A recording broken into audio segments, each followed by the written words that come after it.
Nagpapatuloy ng nakaligtas ang ating bida sa atake ni Devo at napaambot na lang ang ating bida na nakapasa ako sa pagsubok. At makikita natin ang mga hero na nagulantang sa nasaksihan hindi nila akalain na ang level 1 na ating bida ay makakaligtas sa pag-atake ng pinakamalakas na halimaw, at sambit pa ng isang hero na pinagpapawisan nakaligtas ang ating bida sa atake ng boss na kahit ang ibang hero na high rank na mataas ang depensa hindi nakaligtas sa atake ng boss. At sambit pa ng isa na saan galing ang ating bida baguhang hero pa lang siya pero napakahanga-hanga na at baka ay multo siya dahil sumulpot na lang kung saan napasambit naman si buyer na si 75th Master ay buhay.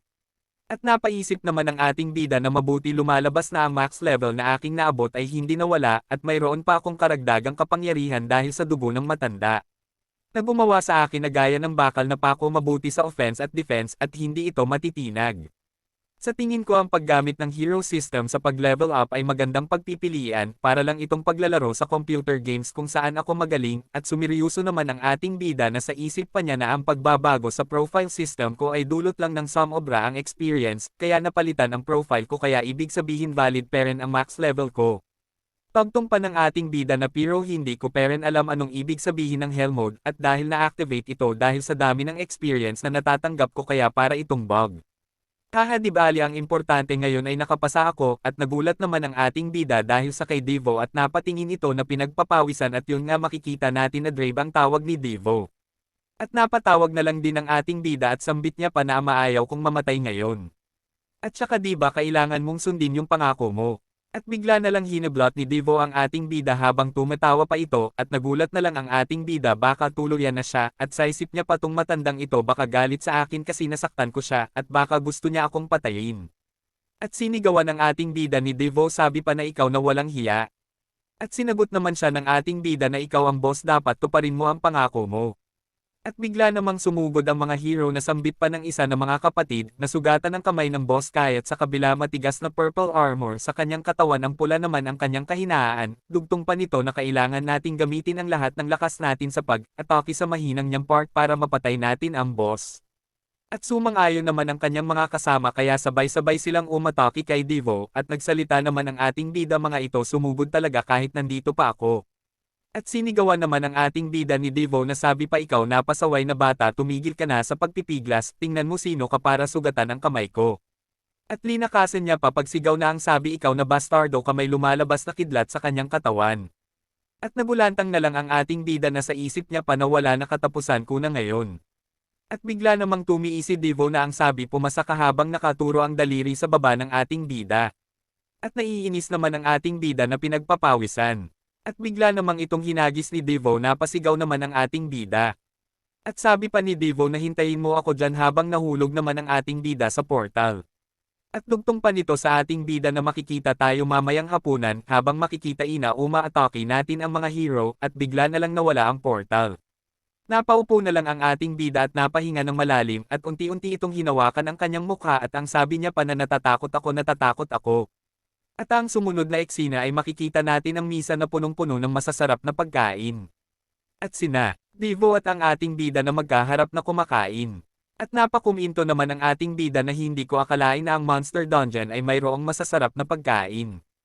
At sumagot naman si Devo na may hawak pang pagkain na ito yung reward sa napanalinan ko sa laban, katulad ito sa hero na kapag nanalo sila makakatanggap din sila, aside na sinusubukang hindi mamatay, ito rin ang dahilan bakit marami ang halimaw na gustong lumaban.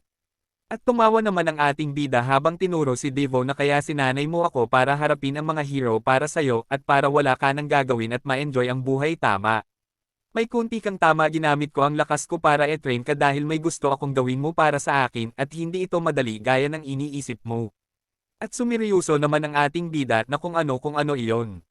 At sumiryoso naman si Devo. At sinabi niya sa ating bida na umalis ka sa Demon Manor at pumunta ka sa sagradong lugar ng karunungan sa Moro Continent, the Moro Literary Pavilion, at dugtong pa ni Devo na sa Moro Literary Pavilion, tulungan mo akong hanapin ang libro na sinulat about sa mga god. Sumagot naman ang ating bida na mga libro na about sa god. Hindi ako makapaniwala na ang monster boss ay may matinding pananampalataya. At naiinis naman siyang sinabihan ni Devo na hindi ganyan ang ibig kong sabihin baliw. Tugtong pa ng pagpapaliwanag ni Devo na sa naiintindihan na nga natin lahat dito sa mundo ay ginawa ng may likha, nung nakaraang ine-enjoy ko ang mabuhay bilang boss. Pero nung nakilala ko ang hero na yon, binago niya ang pananaw ko at ang sabi niya na napakakapangyarihan ko. Pero wag ko daw lukohin ang sarili ko kahit na kaya mong talunin ang mga hero pero isang araw patayin ka ng may likha. At dugtong pa ng hero na sa labas marami ang mga dungeon na nagbibigay ng problema pero winasak sila ng God. Nagsisimula na silang erinyo ang mundo. Hindi ka makakatakas sa God, tumawa ito ng malakas, yun yung sabi ng hero na nakalaban ko. At nagulat naman ang ating bida sa kanyang narinig at napaisip siya ibig sabihan katulad sa laro nag-update or bug fix or game renewal, at sinabihan niya si Devo na, so sinasabi mo. Hindi niya natuloy dahil nagsalita na si Devo. Tama si Buyer, ako, ang lahat ng nasa Demon Manor mawawala na lang bigla pagdating ng araw. At napaisip naman ang ating bida ka Miss Buyer.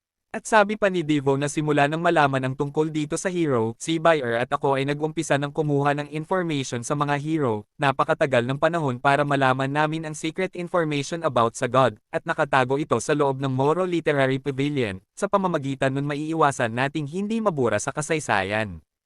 Tungtong pa ni Devo pero ako ay halimaw, ang buhay ko ay limitado lang sa dungeon, kung hindi tayo gagalaw ng madali parang naghihintay na lang tayo sa ating kamatayan.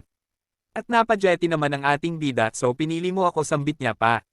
At nagpatuloy pa ang ating bida na may pagmamayabang na ang iyong hero na anak ang bahala sa mission nato para maiwasan ang ating kamatayan, tumawa ito at nagsabi na huwag kang mag-alala ama ipaubaya muna ito sa akin. At sumagot naman si Devo na pumayag ka ng mabilis, sana hindi ka nagpaplano na tumakbo. Habang nakajetty ito na may pagbabanta. At sumagot naman ang ating bida na hindi impossible sambit niya habang pinagpapawisan at sa isip niya naman na hindi muna ako makokontrol once makalabas na ako, hihihi. At sumagot naman si Devo na mabuti, ngayon kumain ka para magkaroon ka ng lakas para sa training. Napa Simon Got naman ang ating nasabi ano training na naman. O ang dugo ko ay nasa iyong katawan at hindi pa nasasanay kaya kailangan mo ng maraming training para maging malakas ka. At sa isip naman ng ating bida na mag-training na lang ako at maghihintay hanggang sa pag-alis ko. At maging malaya na ako at iiwan ko ang siraolong matandang ito. Nang biglang nagulat ang ating bida dahil tumilapo ng mga pagkain at napatapatanong ito. Para saan ka? Makikita natin ang isang pagkain na sabi ito ang paborito kong pagkain ng paa ng dragon, puno ito ng sustansya na nakakapangbigay ng lakas sa iyo pagkatapos mong kumain. At nagsalita pa ito na mukha kang mahina dahil siguro ito sa kulang sa nutrition at dugtong pa nito be a good boy kumain ka ng mabuti. At nagulat naman ang ating bida sa kanyang narinig hindi niya maisip na kaya palang magsalita ng ganon si Devo, at naisip niya pa ang kanyang nakaraan na may kumakaing pamilya at may maliit na bata na sinasabihan na baby kumain ka ng mabuti, at nakatingin lang naman ang bata sa magsayang pamilya, at natahimik ang ating bida at ngumiti ito na nagsasabing sige gagawin ko. Nagpapatuloy dumaan ang 3 taon at makikita natin ang isang bundok, sabi pa ng ating bida para maging handa nagsanay siya kasama ang kanya ama na boss sa loob ng 3 taon, at makikita natin na bigla na lang nasira ang bundok, dugtong pa ng ating bida na nanabagbag siya ng halos ikamatay niya na sa loob ng 3 taon, sa wala pa siya nagpunta sa mondong ito 15 years old pa lamang siya, at ngayon ay nasa 18 na para akong nag-skip sa bilis ng panahon, sambit pa ng ating bida. Sa loob ng 3 taon ang katawan ko ay lumakas ng lumakas sa patnubay ng ama kong boss at ngayon. Iba na ako at makikita nga natin ang hubog ng katawan ng ating bida at parang katulad lang din sa akin kasi isa nga lang abs ko at bumalik tayo. Nagkomento naman itong si Devo sa kanyang magagawa at sabi pa nga niya na ngayon tumagal ang ating bida ng 15 minutes na hindi natatamaan hanggang sa naging abo, sambit pa niya habang nakajetty. At napakomento naman ang ating bida habang unti-unting tumatayo na kahit na iba na siya ngayon. Pero ang lakas ni Devo ay napakalayo at mahirap itong abutin at tinitingnan lang naman ang ating bida na hindi malang nagkalahati kay Devo. At nagsalita naman si Devo, sambit niya pa na nakita niya ang hell mode sa katawan ng ating bida pero gagana lang daw ito kung nasa monster dungeon, at sumang-ayon naman ang ating bida habang pinapairan ang kanyang mukha gamit ang kanyang kamay. At napaisip pa ang ating bida na, nung nagdaang 3 taon bago ang profile ko tsaka ko pa nalaman ang about sa hell mode para itong isang bug sa laro na dahilan para napunta ito sa ibang mode, habang nag-level up tulad ito ng hell difficulty or hidden quest sa laro, depende sa difficulty ng halimaw mag-i-increase ito ng maganda. At kapag papasok ako sa battlefield ng dungeon tsaka pa mag-a-activate ang hell mode, at lahat ng halimaw ay lalakas din, ito ang nalaman ko pagkatapos kong pabalik-balik na subukan kasama ang ama kong boss. At napalumo naman ang ating bida dahil parang hindi ito nakakatulong sa kanya at ang kadalasan daw na trauma rate napakaganda bakit sa kanya walang silbi. At nagsalita naman si Devo na sabi, "Hoy, bakit nakatayo ka lang, bilisan mo at mag-impake sa iyong mga gamit at maghanda para sa iyong pag-alis." At napatulala naman ang ating bida na anong aalis. At dugtong pa ni Devo na may seryosong mukha na kailan map ang gustong manatili dito, hindi natin alam kung kailan a-action ang God, kailangan munang umalis para gawin ang iyong misyon, napanggit naman ang ating bida na parang may pinaplano na hindi maganda sambit naman ang ating bida na so aalis na ako ngayon. At tumalikod naman si Devo habang kumakaway na sabi mag-iingat ka. At napatalo naman ang ating bida sa tuwa dahil sa wakas makakalabas na siya at magagawa niya na ang gusto niya. At makikita naman natin ang mga paang naglalakad papunta sa isang silid. At makikita naman natin ang ating bida na may tuwalya pa nakasabit sa katawan, at tuwang-tuwa pa talaga siya dahil sa wakas makakalabas na siya, at bigla namang bumati si Bayer na congratulations 75th Master, at nabigla naman ang ating bida na tinitingnan ang malalaking papaya ni Bayer. At nagpatuloy pa si Bayer sa pagsasalita na nakapasa ka sa lahat ng pagsubok sa iyo ni Lord Devo, 75th Master, at napakahirap ito sa iyo 75th Master. Namumula namang tiningnan ng ating bida ang ganda ng papaya ni Bayer, sa isip pa ng ating bida na langya hindi ko alam kung bakit pero, habang tumatanda ako, habang tinitingnan ko si Miss Bayer, nagsisimulang mag-init ang katawan ko, langya hindi ko na makontrol ang mga mata ko, at parang kumukulo ang dugo ko at parang gusto ko nang kainin ang nasa harap ko. At napaiwas ng tingin ng ating bida sambit niya pa na hindi mas mabuting umalis na ako, ahem. Miss Bayer, kailangan ko ng maligo at maghanda para sa aking pag-alis. At sa isip pa ng ating bida na napakaduwag ko naman, hindi ko man lang naiaya si Miss Bayer na mag-date, sa loob ng 3 taon late lang akong tumakbo. At napapikit na lang ang ating bida na wala ng opportunity. Pero nang papaalis na ang ating bida bigla namang nagsalita si Miss Bayer, na sabi alam ko 75th Master, oras na para maligo, kaya nandito ako para paglingkuran ka, kaya payagan niyo akong tulungan kayo 75th Master. At nabigla naman ang ating bida. At nagsalita naman ang ating bida habang hawak ang towel, anong bang katangahan ang sinasabi mo? At dugtong pa ng ating bida na bakit ko hahayaang ang ganyan habang namumula at tumutulo pa ang luha. At yun nga makikita natin ang isang paliguan. At makikita natin ang isang kamay na may hawak na towel. Ito pala si Bayer na pinapaliguan ng ating bida at wala namang imak ang ating bida. At sa isip pa ng ating bida na hindi ito ang nasa isip ko. At dugtong pa ng ating bida sa isip niya habang parang nagagalit na bakit si Miss Bayer punta sa tubig na may damit pa, may pagkamanyakol ang bida natin guys, gusto lang naman makascore tulad lang ng nanonood nating tropa, at yun nga makikita naman natin ang iniisip ng ating bida na nakahubad si Bayer kasama siya, at sa isip ng ating bida na ini-imagine niya kung ano kaya ang hitsura ni Bayer kung ganyan ang suit niya, at kung nakikipaglaro kaya sa kanya sa tubig. At napaisip naman ng ating bida na pinagpapawisan na hindi niya hahayaang mayroon siyang pagsisihan sa pangalawang buhay niya, at yun nga tinawag niya na si Bayer. At bigla na lang nagpa-cute ang ating bida na parang bata na sambit pa nito na gusto mo bang maglaro kasama ako, at sumagot naman si Bayer na karangalan ko na makipaglaro kasama ang 75th Master. Habang naka-jetty pa ito. At sinabi naman ng ating bida na sige maglaro tayo ng rock paper scissors. At pinaliwanag nangga ng ating bida ang rules at alam nyo na yun magbato-bato pick lang naman sila, at dugtong pa ng ating bida na kung matalo ako susundin ko ang anumang request mo, pero kapag natalo ka.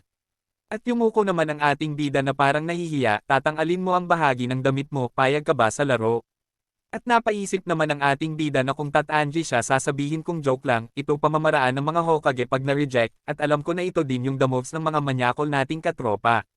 Bumalik tayo at pumayag naman si Bayer sa kondisyon ng manyakol nating bida. At yun parang ang sumabog ang ulo ng ating bida dahil sa init at pamumula at hindi pa nga ito makapaniwala na pumayag si Bayer. At yun nga nagsimula ang kanilang laro na bato-bato pick. Pero makikita nating malungkot ang ating bida dahil late itong talo at nagsalita nga ito na nakasimangot na sige sabihin mo kung anong kahilingan mo, at nagsalita naman si Bayer na kapag gagawin na ng ating bida ang kanyang mission hanapan siya ng high quality na gem. At sumagot naman ang ating bida na madali lang yan habang pinagpapawisan at napaisip pa siya dahil late siyang talo na base sa psychological point of view, sa pamamagitan ng lalaki at babae, ang probability ng gunting ay napakaikli, at ang probability ng bato ay mataas, so dapat ang win rate ng papel ay mataas, so dahil wala nang naisip ang ating bida kung paano makascore ay pumikit na lang siya. At tinawag naman siya ni Bayer na 75th Master makikipaglaro ka nakapikit ang iyong mata. At sumagot naman ang ating bida na nakapikit at may seryosong mukha na magsimula na tayo. At yun nga nagsimula na silang maglaro ulit kahit na hindi ko peren hahayaang ibaba ko ang bantay ko, bato-bato pick. At nakapikit naman ang mata ng ating bida at nang minulat ni ito ay nagulat siya, yun pala sa wakas. Nanalo ang ating bida at namumula namang sabi ni buyer na ops natalo ako, hahahanapatawa naman sa isip ang ating bida na ang ibang scientist na nag-research, ay 83% kang matatalo kapag nakapikit kapag naglalaro, heist sino kayang scientist yan, balik tayo kay buyer na tahimik lang. At nagsalita naman ang ating bida na parang nahihiya at napaisip naman ang ating bida na paano ko naman ipapagawa ang promise ng isang babae na tangalin ang damit nila, sobre naman ata ang request ko nakakahiya nato kailangan kong itigil nato Miss Buyer hindi mo na kailangan gawin yon, gawa-gawa ko lang naman yon, pero makikita natin na unti-unti nang binababa ni Buyer ang pang-ibaba niya, hanga sa malapit nang makita ang nakatagong kalabasa, at makikita natin na namumula na ang ating manyakol na bida at napatawag na lang itong Miss Buyer. At yun nga pinakita na ni Miss Buyer ang takip sa kanyang tinatagong kapangyarihan at nagsalita ito na wala ito, maglaro ulit tayo. At yun nga lumabas na ang dugo sa ating bida at ninawag naman ito ni Buyer na 75th Master. At yun nga unti-unti nang nababawasan ang buhay ng ating bida dahil sa kanyang kamanyakan at nag-alala naman si Buyer dahil patuloy peren ang paglabas ng dugo ng ating bida, makikita natin ang isa portal, at nagpasalamat naman ang ating bida kay Buyer dahil nakampleto na ang buhay niya, at dugtong pa ng ating bida handa na ang lahat, aalis na ako, nasaan ang ama kong boss, bakit hindi siya pamaanta para makita akong umalis, sumagot naman si Buyer na si Lord Devo ay busy sa pagharap sa mga hero na dumating. Okay mag-iingat ka Miss Buyer aalis na ako at ngumiti naman si Buyer na magkaroon ka sana ng maayos na paglalakbay 75th Master. At makikita nga nating umalis na ang ating bida sa isip niya pa niya na Miss Buyer dadalhin ko pabalik ang pinakamagandang gem para sa'yo kasama ang libro na gusto ng matanda. Hintayin niyo lang ako, at yun nga pumasok na ang ating bida sa portal para makalabas ng dungeon. At napasabi naman si Buyer na sana sa oras na to magtagumpay ka 75th Master, at makikita natin na tumalon ang ating bida pababa galing sa mataas na bundok, at dito na muna mga katropa, at abangan ang mga kakaibang mangyayari sa susunod na chapter mga katropa salamat sana mag-subscribe at mag-like kayo.